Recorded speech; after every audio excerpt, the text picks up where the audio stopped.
Yeah, so cruise represents about $160 million, give or take, of a $2.3 billion sector in Greater Victoria. So it's every business has a different experience. And cruise is super important because it represents a very large number of visitors coming at a very concentrated and scheduled time. So for those who are kind of in its path and are able to be proactive or on tours or whatnot, they do very well from the cruise business.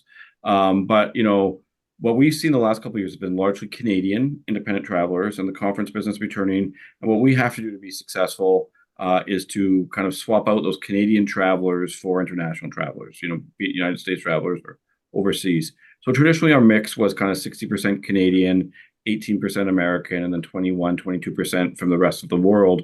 We are still, since the pandemic, we're over reliant on the Canadian visitor, and the US visitor has not fully returned yet. There's still some work to do there. During the pandemic, like everyone else, they discovered their own country and they discovered all sorts of corners of the United States which they hadn't seen before, and they're going back to some of those places. So we're competing really hard, but this is a fluid industry.